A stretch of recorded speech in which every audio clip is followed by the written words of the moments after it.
entretien d'ISTC-FM, présenté par Augustin Tapé.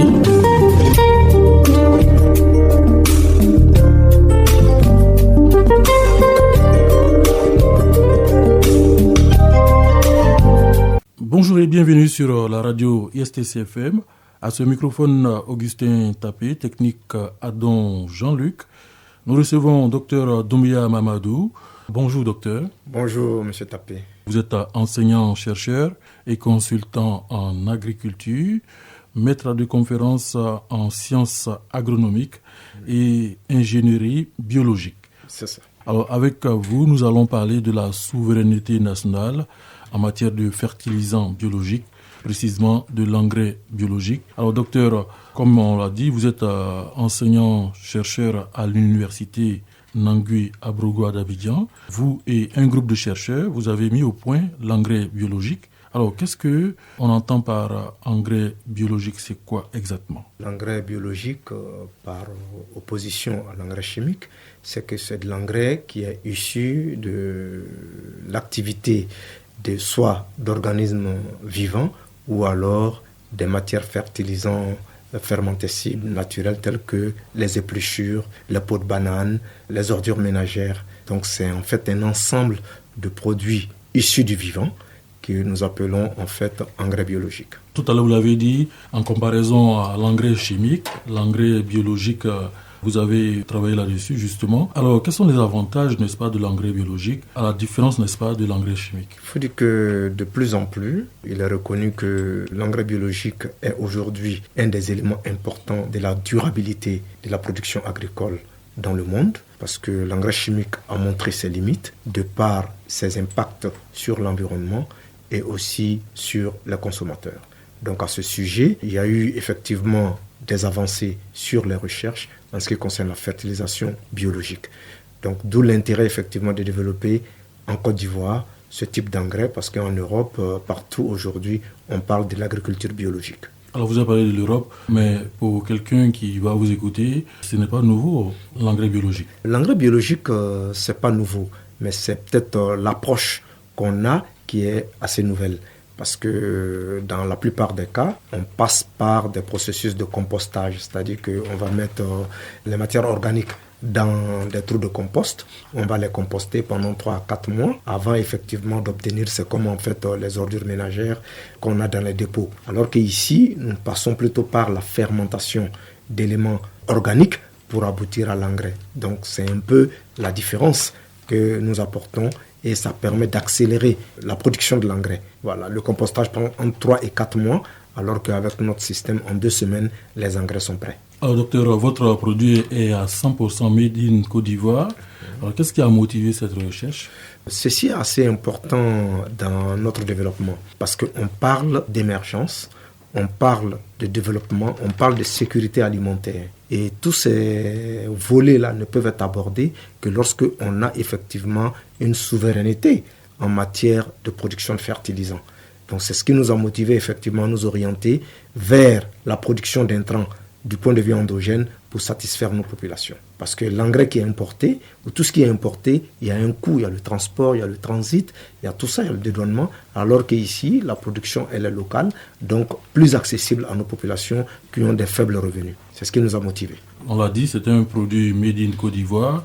Alors, qu'est-ce que votre produit apporte de nouveau? Alors que, comme on l'a dit, dans le monde entier, dans certains pays, l'usage de l'engrais biologique est une réalité. Autrement dit, en quoi votre produit est une solution pour les producteurs en Côte d'Ivoire? D'abord, l'engrais biologique que nous avons conçu est parti du fait, comme on a dit, d'une idée de souveraineté nationale.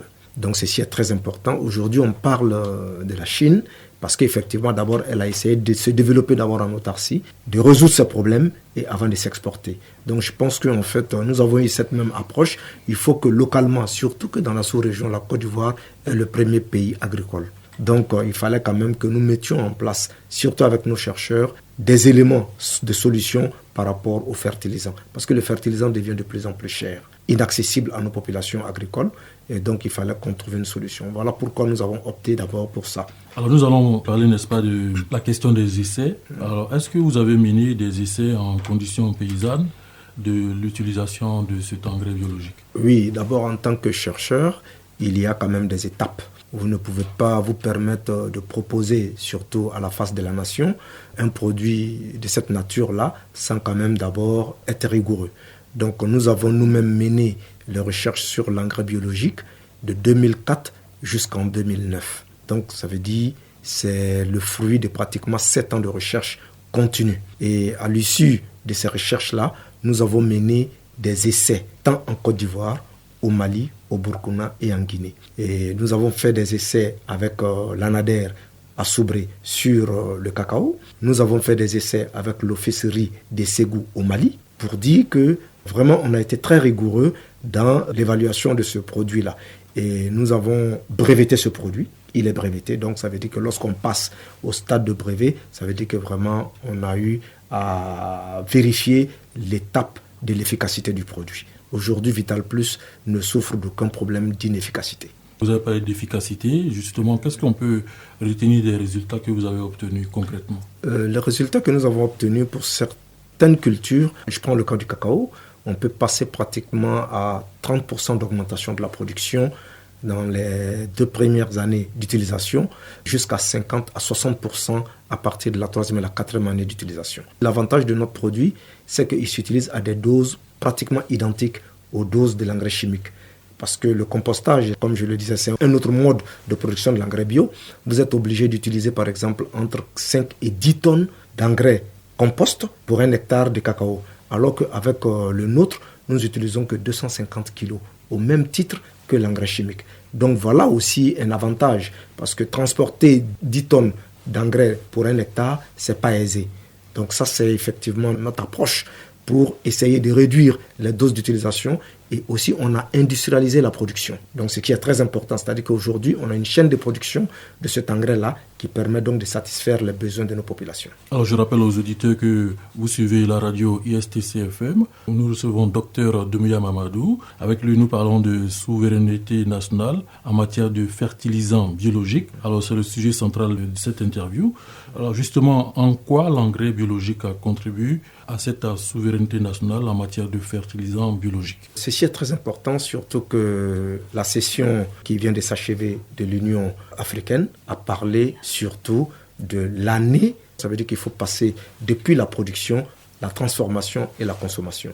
Et à ce niveau, si le pays n'est pas assez autonome et assez souverain par rapport aux intrants agricoles, il va sans dire que ces objectifs-là ne pourraient pas être atteints. Donc c'est pour ça que la souveraineté en matière de production d'intrants agricoles, que ce soit les semences, que ce soit les intrants, c'est-à-dire les engrais ou les produits même de protection des cultures, il faut qu'il y ait des industries de façon locale, que les chercheurs abordent cette question-là. Ceci est très important pour notre souveraineté alimentaire. Alors justement, une question d'actualité. On a observé qu'on parle de plus en plus de la vie chère. Alors quel est le lien entre le coût des intrants agricoles et la vie chère dont on parle aujourd'hui? Ceci est vraiment un bon parallèle, parce que à l'émission du consommateur avec Mariam Touré à la RTI, où elle a eu effectivement à évoquer le coût de l'huile de table aujourd'hui, qui a doublé, passant de 800 à pratiquement 1400 francs le litre, mais tout simplement parce que les engrais importés pour le palmier à huile, l'engrais de croissance aujourd'hui est passé de 14 000 à 28 000. Et l'engrais de production, le KCL, est passé pratiquement de 13 000 à 28 000. Donc à ce niveau-là, il va sans dire que le coût de la production étant élevé, le produit final, qui est l'huile de palme, va aussi être élevé. Et donc à ce niveau, notre approche fait que en fait, le coût de nos intrants seront donc très bas et donc vont permettre des coûts de production moindres et donc une meilleure accessibilité des populations aux denrées alimentaires. Donc ceci est très important. Il y a un bon parallèle entre le coût des intrants et le coût des denrées aux consommateurs. Alors justement, en parlant des consommateurs, les producteurs seront les premiers consommateurs, n'est-ce pas, de ces produits de l'engrais biologique que vous avez réussi à trouver, n'est-ce pas? Alors quels sont vos rapports avec les coopératives agricoles en rapport avec cette solution que vous avez apportée dans le monde agricole? Il faut dire vraiment nous avons de plus en plus de bons rapports. parce que au départ, c'était un peu difficile. Je l'explique parce qu'en fait, tout produit venant souvent localement, les gens ont l'impression que c'est pas de la valeur. Mais les gens qui ont commencé à utiliser petit à petit notre engrais Vital Plus se sont rendus compte qu'effectivement, le produit, il est efficace. Non seulement il est efficace, mais il est d'un prix abordable. Donc, de plus en plus, vraiment, nous commençons à avoir de très bons rapports avec le monde paysan, les coopératives. Et nous osions effectivement qu'on puisse nous accompagner dans cette souveraineté en matière de fertilisants. Alors, je rappelle que vous êtes, comme je l'ai dit, enseignant, chercheur et consultant en agriculture. Alors justement, parlant de l'agriculture ivoirienne, comment cette innovation peut impacter cette agriculture? Ceci est très important, surtout quand on parle de l'agriculture durable. Donc, ça veut dire qu'il faut faire une production qui respecte l'environnement, qui respecte le producteur lui-même et qui respecte le consommateur. Donc, dans ce sens-là, l'engrais biologique peut avoir vraiment un impact assez important. Tant, d'abord, pour augmenter la production, et de deux, vraiment faire une production saine et durable. Donc, ceci est très important dans le développement de notre agriculture. En Côte d'Ivoire, on a coutume de faire cette boutade. Des chercheurs qui trouvent, on les cherche. Alors que nous, on vous a trouvé avec le fruit de vos recherches sur l'engrais biologique. Alors, est-ce que vous pensez que l'État a le devoir de vous soutenir pour le bonheur des populations? Je dirais que c'est très important. Et je pense qu'avec, surtout à la tête du ministère de la recherche aujourd'hui, un chercheur, le professeur Diawara Adama, je pense que c'est vraiment une aubaine pour nous les chercheurs. Et je pense que sous son impulsion, il nous est obligatoire de trouver des solutions par rapport aux besoins de nos populations. Donc la recherche est indispensable parce qu'il ne peut pas avoir d'émergence sans recherche. On ne peut pas vivre avec seulement des produits de l'importation. Il faut une recherche endogène, une recherche dynamique, une recherche vitale qui puisse apporter des solutions aux problèmes de nos concitoyens. Ceci est très important. Alors nous sommes pratiquement au thème de cette interview, mais justement il nous reste deux petites questions. À quel niveau se trouve votre unité de production des sacs de l'engrais biologique Vital Plus qui se trouve à, je crois, ça va à Agnama? L'unité se trouve à Agnama. Nous sommes aujourd'hui à une capacité de 200 tonnes par mois. Et pour les sacs et pour les liquides, nous pouvons faire 15 000 litres par mois. Et à ce niveau, nous sommes capables aussi de tripler ou de quadrupler cette possibilité de production pour satisfaire les besoins de la population agricole ivoirienne. Pour terminer, comme je l'ai dit, cette interview, quel est votre souhait? Qu'est-ce que vous aimeriez qu'on retienne de cette solution que vous apportez aux producteurs? Je pense que d'abord, la solution, elle est certes une solution innovante, elle est une solution de la recherche, mais elle n'aura d'aboutissement que lorsque les utilisateurs, que sont nos planteurs et surtout nos décideurs, vont essayer de nous accompagner. Et à ce niveau-là, je pense que les différents conseils qui existent, tels que le conseil anacarde coton, et le conseil café-cacao, le conseil palmier EVA, doivent vraiment se saisir de ce produit-là, l'évaluer et le proposer à nos planteurs parce qu'en fait, c'est la solution de la réduction du coût de production dans nos espaces agricoles et aussi de la vie chère. Parce que si on produit moins cher, on va vendre moins cher et donc le consommateur sera le plus grand bénéficiaire de cette innovation. Alors des contacts téléphoniques, bien sûr? Oui, nous pouvons être joints au 07 08 96 20 29 ou le 05 54 54 07 74. Docteur Doumbia Mamadou, merci d'être venu. Merci à vous aussi, M. Tapé. Je rappelle que vous êtes chercheur et consultant en agriculture, maître de conférences en sciences agronomiques et ingénierie biologique. Nous vous recevions pour parler, n'est-ce pas, de la souveraineté nationale en matière de fertilisants biologiques, précisément de l'engrais biologique. Microphone Augustin Tapé, technique Adon Jean-Luc. Merci de nous avoir suivis et à bientôt. Entretien d'ISTC FM, présenté par Augustin Tapé.